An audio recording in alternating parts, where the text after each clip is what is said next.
I still do not understand why I must remain on board with the assassin. Ugh, because you're part of Green Team. You assigned me to the team before you named it. My skin is not green. It's teal. Teal? What? While Marvel has been owning the box office in the superhero genre, it hasn't really done well in the gaming department. Last year we had Crystal Dynamics Avengers game, and while yes, I keep going back to play it with new DLC, hoping someday it'll get good like Homer wishing the barbecue pig is still good. It's just a little dirty. It's still good. It's still good. It's just a little slimy. It's still good. It's still good. It's just a little airborne. It's still good. It's still good. It's gone. I know. So you can guess when Guardians of the Galaxy was announced, I took everything with a grain of salt, thinking that it'd be like Avengers, but holy shit, was I wrong, and personally, I think Guardians of the Galaxy may be my game of the year. What? If you've seen the movies, then you basically already know who the Guardians are, and thankfully too, this game isn't an origin story, so you won't need to drag your feet through how Peter Quill met Rocket Raccoon, Groot, Gamora, and Drax. The game starts off with the Guardians on the hunt to capture a rare animal in the Nova Corps exclusion zone to basically sell and get some money. Now the first 20 minutes of the game is basically a prologue introducing you how to play Guardians and also how flarking hilarious it is. So it would swat them out of the air like flies. What are flies? They're these annoying flying insects on Earth. They fly and you call them flies. You humies are so original. For starters, yes, Guardians is heavily inspired by the Guardians of the Galaxy movies, but also makes the characters their own. The castle isn't even that far. That is not a castle. It is an impregnable fortress. So how do we impregnate it? Ask Peter! Let's just get closer. Peter Quill's outfit is obviously inspired by James Gunn's design with the red jacket, which he never wore in the comics before the movie. Rocket is in a orange jumpsuit, but Drax and Gamora are more so designed on their comic book stylings. Each character here though is absolutely hilarious, well written, voice acted, and graphically, well, see for yourself. Gardeners of the Galaxy? No. Rocket. So I let Groot fill out the paperwork. I fixed it with an addendum. Not the most well-known heroes you could hire, but definitely in the top 5 of most awesome names. Contributing members.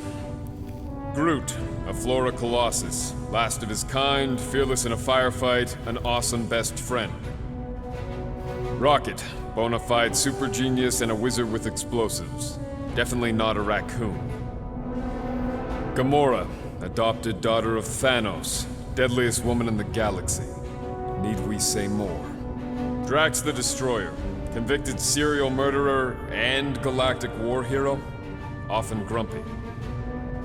Last and definitely least, Peter Jason Quill. That's it? That's all you wrote? There was a character limitation. Gameplay-wise, Guardians of the Galaxy is nothing like Avengers, so if you got onto Avengers last year and got burnt by it, don't worry, it's nothing like Avengers, well, besides the fact it's a Marvel Comics video game. Guardians of the Galaxy is a mixture of the recent Tomb Raider games or Uncharted games with its level structure, Mass Effect being able to explore the Milano between missions and having conversations with your team and making dialogue options. There's also a little bit of the Telltale games here and too with the dialogue options. You'll know if your team or team members approve or don't approve of your decisions. Chasm. What do you do not have time to dawdle in this jungle? I shall hurl the creature over the chasm so he may activate the bridge. I may activate a hole through your face. Put me down. It'll be fine. Just curl up in a ball. What? Drax, throw him. No. Very well. Peter? It's okay. He'll land on his feet. I guess that only applies to cats. You sons of dogs! Scut-busting ass! I am not familiar with these words. Filthy grunt scum! But I think he's making them up. He's really pissed. You can rot, you free-bagging flarkhole! At least he's not shooting at us. The combat though is a simple basic shooter where you'll make out commands to the other members of your squad.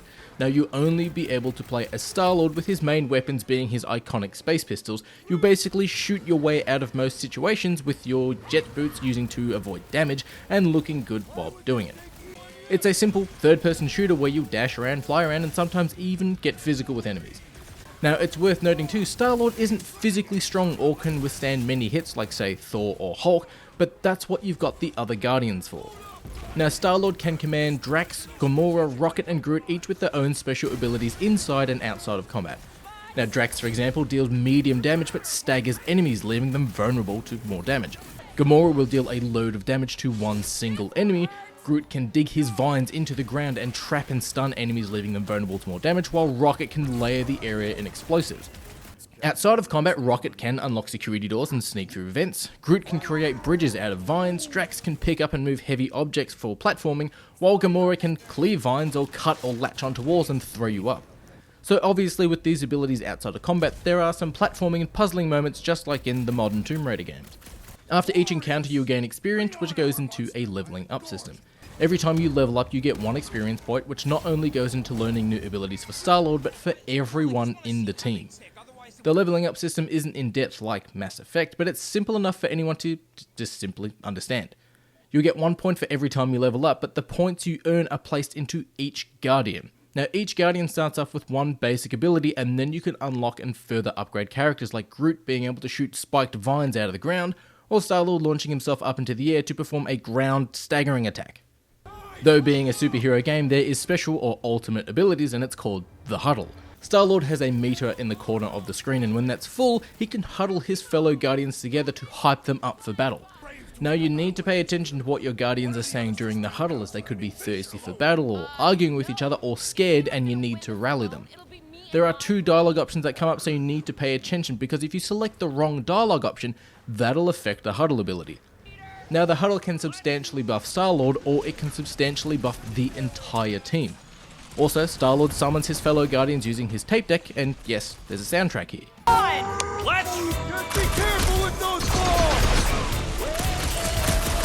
First thing I did was take a look at the songs available here in Guardians, and there are some flarking bangers in here. There's Iron Maiden, Kiss, Wham, Motley Crue, and heaps more, and when you use your huddle ability, the music will keep playing until all enemies are defeated. There was a great moment where I was surrounded by enemies in all directions, and I Love It Loud played by Kiss, which hyped myself up.